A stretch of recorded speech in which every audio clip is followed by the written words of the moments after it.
नमस्कार दोस्तों, आप सभी का हमारे यूट्यूब चैनल डायमंड अकेडमी 24 पर ऐप पर स्वागत है। हमने अभी तक 8 चैप्टर पढ़ लिए हैं एनसीईआरटी के। हमारा ये नवा टॉपिक है। इसमें आज हम पढ़ने वाले हैं व्यापारी, राजा और तीर्थयात्री। बाजार में जागनी घूम रही है, उसके मन में एक विचार आया कि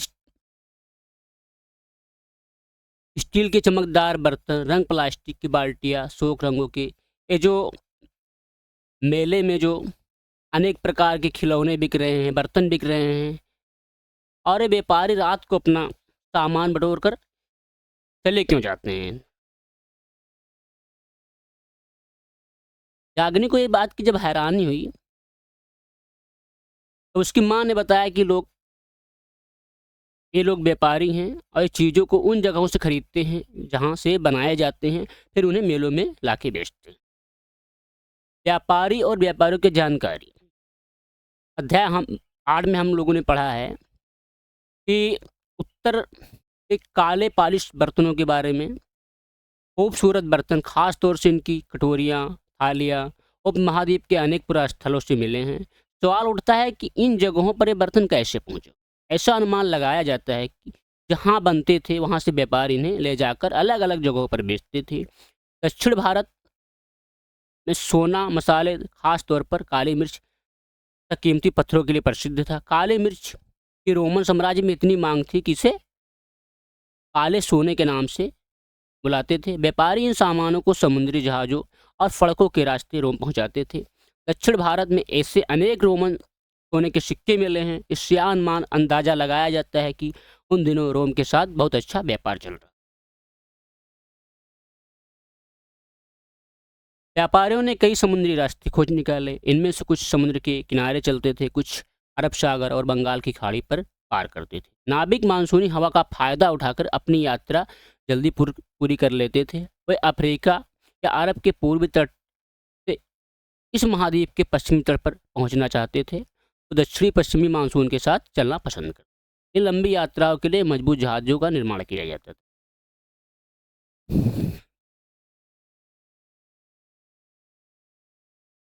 समुद्र तटों से लगे राज्य। इस उपमहाद्वीप के दक्षिण भाग में बड़ा तटीय प्रदेश है। इनमें बहुत से पहाड़, पठार, नदी के मैदान हैं। नदियों के मैदानी इलाकों में कावेरी का मैदान सबसे उपजाऊ है। मैदानी इलाकों तथा तटीय इलाकों के सरदारों और राजाओं के पास धीरे धीरे काफ़ी संपत्ति और शक्ति हो गई। संगम कविताओं में भूमेंद्र की चर्चा मिलती है। एक तमिल शब्द है जिसका अर्थ 3 मुखिया है। इसका प्रयोग 3 शासक परिवारों के लिए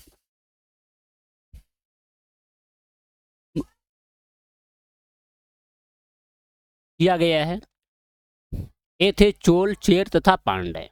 मानचित्र साथ में हम लोग देखेंगे जो करीब 300 साल पहले दक्षिण भारत में काफ़ी शक्तिशाली माने जाते हैं। इन तीनों मुखियाओं के अपने 2 सत्ता केंद्र थे। इनमें से एक तटीय हिस्से में और दूसरा अंदरूनी हिस्से में था। इस तरह 6 केंद्रों में से बहुत महत्वपूर्ण थे। एक चोलों का पत्तन कुहार या कावेरीपट्टनम, दूसरा पांड्य की राजधानी मदुरई। ये मुखिया लोगों से नियमित कर के बजाय उपहारों की मांग करते थे। कभी कभी सैनिक अभियानों पर भी निकल पड़ते थे और आसपास के इलाके में शुल्क वसूल कर लाते थे। इनमें से कुछ धन वे अपने पास रख लेते थे, बाकी समर्थकों, नाते रिश्तेदारों, सिपाहियों तथा कवियों के बीच बांट देते थे। अनेक संगम कवियों ने उन मुखियाओं की प्रशंसा कविताएं लिखी हैं जो उन्हें कीमती जवाहरात, सोने, घोड़े, हाथी, रथ या सुंदर कपड़े दिया करते थे। इन राजाओं के बारे में कवियों ने उनकी कविताएं लिखी हैं, उनके जीवन चरित्र लिखा है, क्योंकि उनसे राजा लोग इन्हें सोने के घोड़े, हाथी, रथ, कीमती सामान देते थे और सुंदर कपड़े भी दिया करते थे। अनेक संगम कवियों ने मुखियों की प्रशंसा में कविताएं लिखी जो उन्हें कीमती जवाहरात, सोने, घोड़े, हाथी, रथ या सुंदर कपड़े दिया करते थे। इसके लगभग 200 वर्षों के बाद पश्चिम भारत में सातवाहन नामक राजवंश का प्रभाव बढ़ गया। सातवाहनों का सबसे प्रमुख राजा गौतमीपुत्र सातकर्णी था। दोस्तों टॉपिक बहुत इम्पोर्टेंट हेडिंग है। सातवाहनों का सबसे प्रमुख राजा गौतमी पुत्र सातकर्णी था। उसके बारे में हमें उसकी माँ गौतमी और श्री द्वारा दान किए गए अभिलेख से पता चलता है। और वह अन्य सभी सातवाहन शासक शासक दक्षिणापथ के स्वामी कहे जाते थे। दक्षिणापथ का शाब्दिक अर्थ होता है दक्षिण की ओर जाने वाला रास्ता। पूरे दक्षिण क्षेत्र के लिए यही नाम प्रचलित था। श्री सातकर्णी ने पूर्वी पश्चिम तट तथा दक्षिणी तटों पर अपनी सेनाएं भेजी। रेशम मार्ग। रेशम मार्ग दोस्तों क्या होता है? कीमती चमकीले रंग और चिकनी मुलायम बनावट की वजह से रेशमी कपड़े अधिकांश समाज में बहुमूल्य माने जाते हैं। रेशमी कपड़ा तैयार करना एक जटिल प्रक्रिया है। रेशम के कीड़े से कच्चा रेशम निकालकर सूत कताई होती है और फिर उससे कपड़ा बुना जाता है। रेशम बनाने की विधि। रेशम बनाने की तकनीक का आविष्कार पहले पहले चीन में करीब 700 साल पहले हुआ था। दोस्तों ये हमारा इम्पोर्टेंट है। रेशम बनाने का तकनीक का आविष्कार 700 साल पहले, सॉरी 7000 साल पहले चीन में हुआ था। उन्होंने हजारों साल तक बाकी दुनिया से छुपाए रखा, पर चीन से पैदल, घोड़ों या ऊँटों पर कुछ लोग दूर दूर की जगहों पर जाते थे और अपने साथ रेशमी कपड़े ले जाते थे। जिस रास्ते से लोग यात्रा करते थे वह रेशम मार्ग सिल्क रूट के नाम से प्रसिद्ध हो गया। कभी कभी चीन के शासक ईरान और पश्चिम एशिया के शासकों को उपहार के तौर पर रेशमी कपड़े भेज देते थे। यहाँ से रेशम के बारे में जानकारी और भी पश्चिम की ओर फैल गई। करीब 2000 साल पहले रोम के शासकों और धनी लोगों के बीच रेशमी कपड़े पहनना एक फैशन बन गया। इसकी कीमत बहुत ज़्यादा होती थी क्योंकि चीन से इसे लाने के दुर्गम पहाड़ी और रेगिस्तानी रास्तों से होकर जाना पड़ता था। यही नहीं, इस रास्ते के आसपास रहने वाले लोग व्यापारियों से यात्रा शुल्क भी मांगते थे। इसमें सिल्क रूट तथा उसकी शाखाओं को दिखाया गया। कुछ शासक इसके बड़े बड़े हिस्सों पर अपना नियंत्रण करना चाहते थे क्योंकि इस रास्ते पर यात्रा कर रहे व्यापारियों ने कर शुल्क तथा तोहफों के जरिए लाभ मिलता था। इसके बदले शासक उन व्यापारियों को अपने राज्य से गुजरते वक्त लुटेरों तथा आक्रमणों से सुरक्षा कर। दोस्तों होता क्या था, जो शासक होते थे कर लेते थे व्यापारियों से, उनकी रक्षा भी कर के बदले में करते थे कि चोर डकैतों से उनकी रक्षा करते थे। अब इसका मेन टॉपिक जो है हमारा इम्पोर्टेंट है, जो नोट बनाने लायक है, हम लोग लिख लेना चाहिए, सही रहेगा। दोस्तों इस अध्याय के बारे में हमें जो जानकारी मिलती है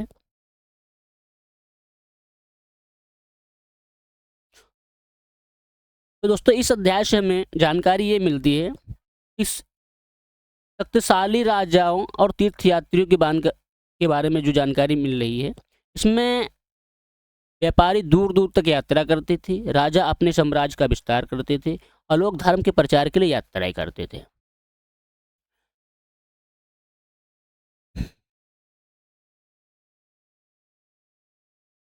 दोस्तों जो व्यापारी थे एक राज्य से दूसरे राज्य तक व्यापार करते थे, एक देश से दूसरे देश तक व्यापार करते थे, और जो राजा थे अपना साम्राज्य बढ़ाने के लिए एक दूसरे राजाओं पर आक्रमण करते रहते थे, अपने साम्राज्य का एक प्रकार से विस्तार करते थे। दक्षिण भारत। दक्षिण भारत सोने और मसालों के लिए प्रसिद्ध था। दोस्तों आप नोट में लिख सकते हैं, दक्षिण भारत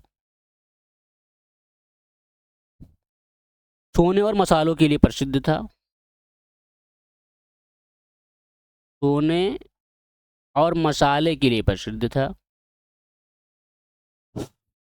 और रोम के साथ भारत का व्यापार होता था। रोम के साथ भारत का व्यापार होता था।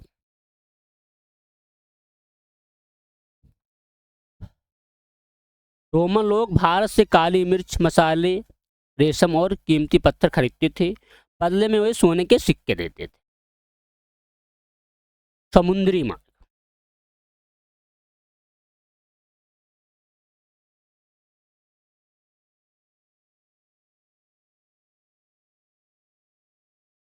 व्यापारी जहाज़ों के माध्यम से समुद्र पार करते थे। मानसूनी हवाओं की जानकारी से समुद्र यात्रा आसान हो जाती थी।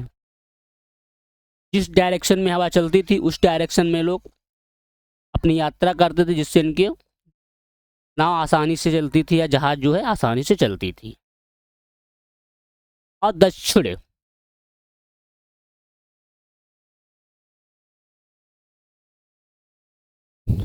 दक्षिण भारत के बंदरगाहों से विदेशी व्यापार होता था। दक्षिण बंदरगाहों से भारत का विदेशी व्यापार होता था।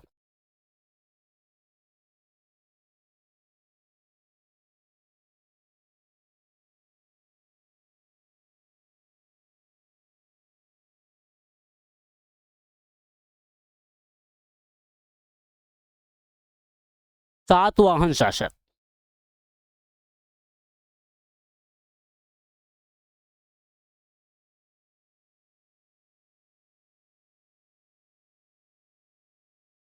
सातवाहन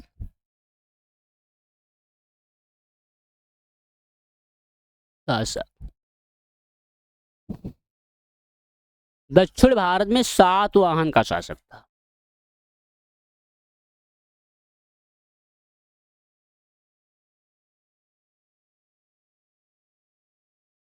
दक्षिण भारत में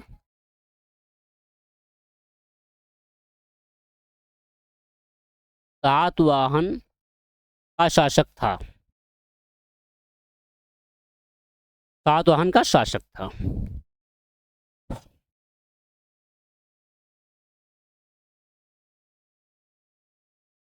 और प्रमुख जो शासक था वो था गौतमी पुत्र।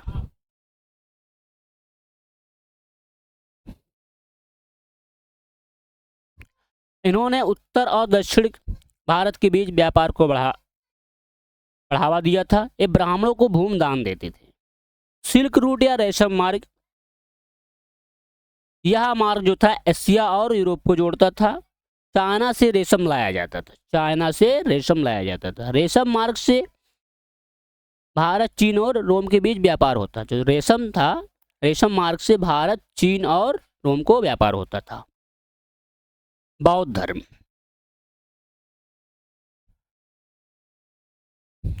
कुशाणों का सबसे प्रसिद्ध राजा कनिष्क था। उसने करीब 1900 साल पहले शासन किया। उसने एक बौद्ध परिषद का गठन किया जिसमें एकत्र होकर विद्वान महत्वपूर्ण विषयों पर विचार विमर्श करते थे।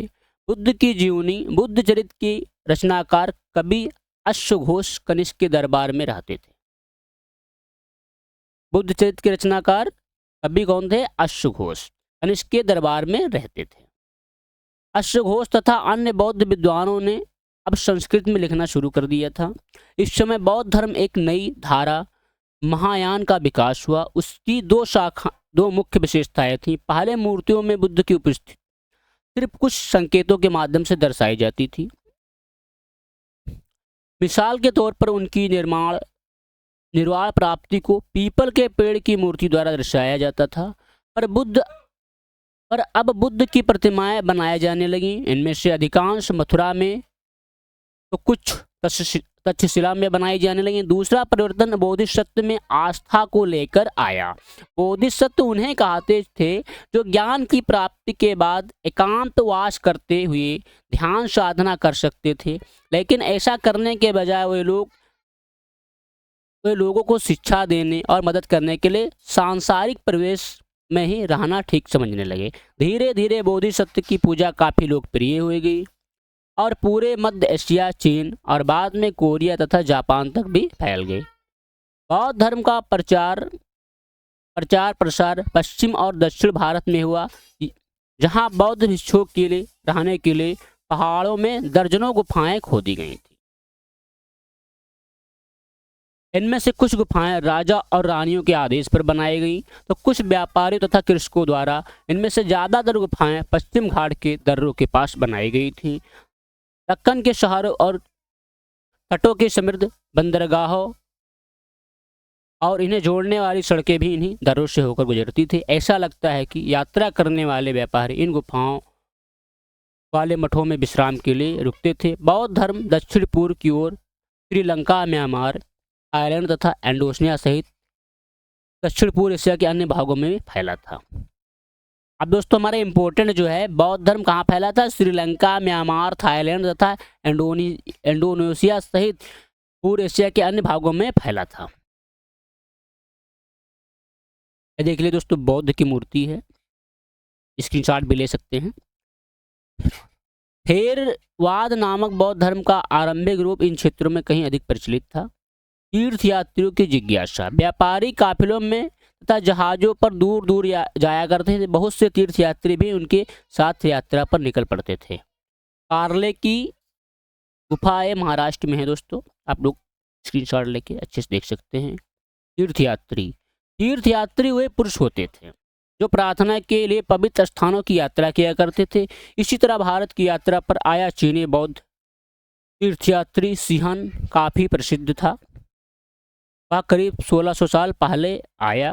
ह्वेनसांग 1400 साल पहले भारत आया। उसके करीब दोस्तों, ये हमारा इंपॉर्टेंट है, ह्वेनसांग भारत कब आया था? जो 1400 साल पहले आया था। उसके करीब 50 साल बाद इत्सिंग आया। वे अपने सब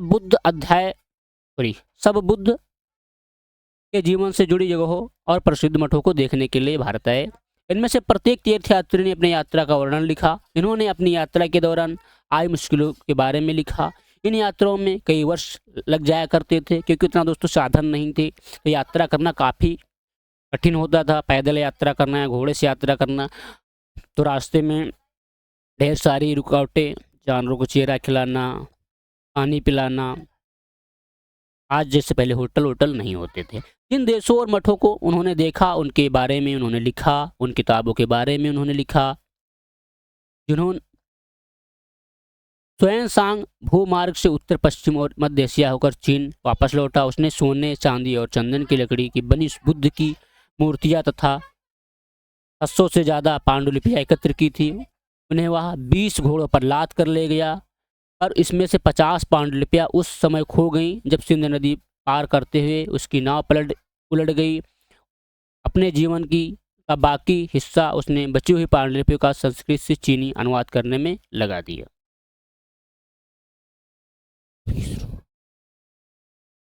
भक्ति की शुरुआत। इन दिनों देवी देवताओं की पूजा का चलन शुरू हुआ। बाद में हिंदू धर्म की प्रमुख पहचान बन गई। इनमें शिव, विष्णु और दुर्गा जैसे देवी देवता शामिल हैं। इन देवी देवताओं की पूजा भक्ति परंपरा के माध्यम से की जाती थी।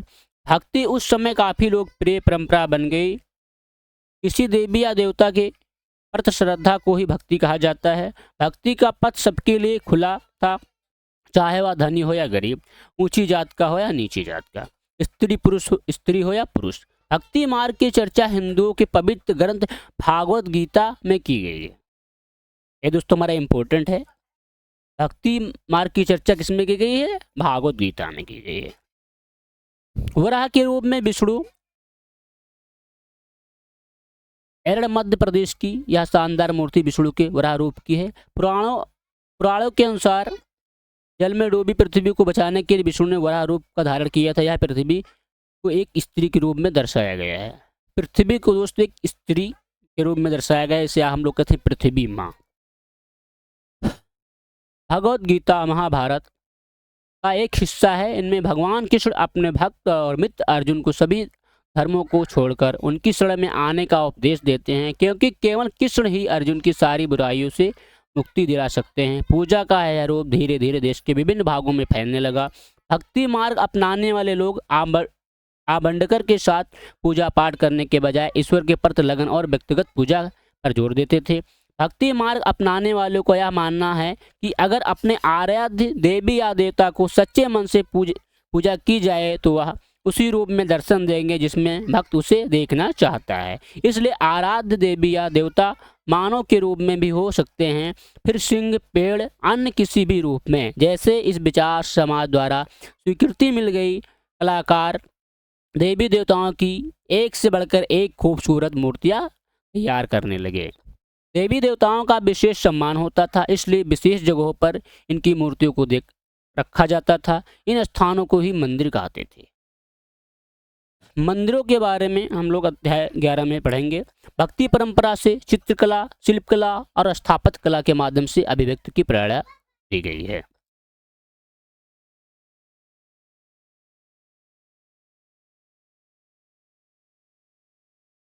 दोस्तों हमारा जो मेन टॉपिक है हम लोग पढ़ लेते हैं, थोड़ा इम्पोर्टेंट नोट बना लेते हैं। कुषाण वंश।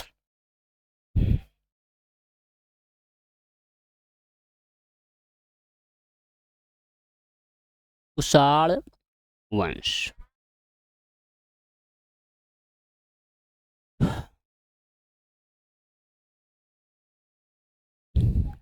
कुषाण वंश ने उत्तर भारत में शासन किया। भारत में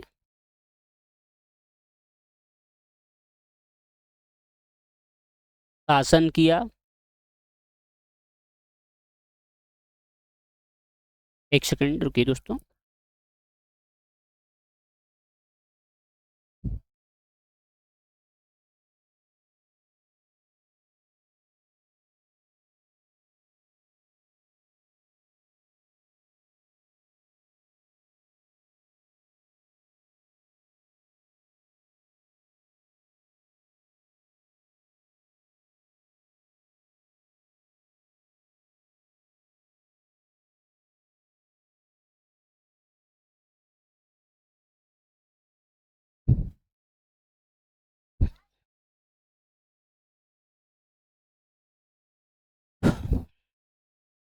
दोस्तों रुकिए एक सेकंड।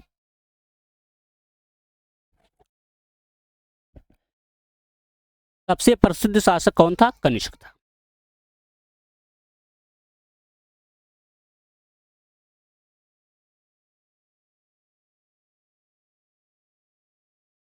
सबसे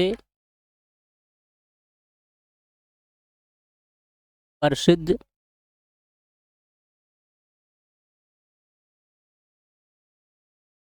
शासक कनिष्क था।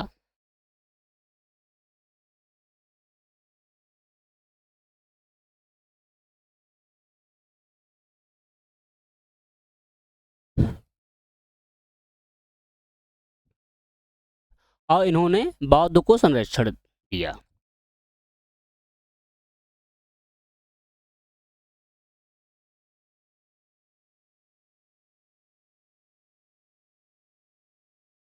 बौद्ध को संरक्षण दिया।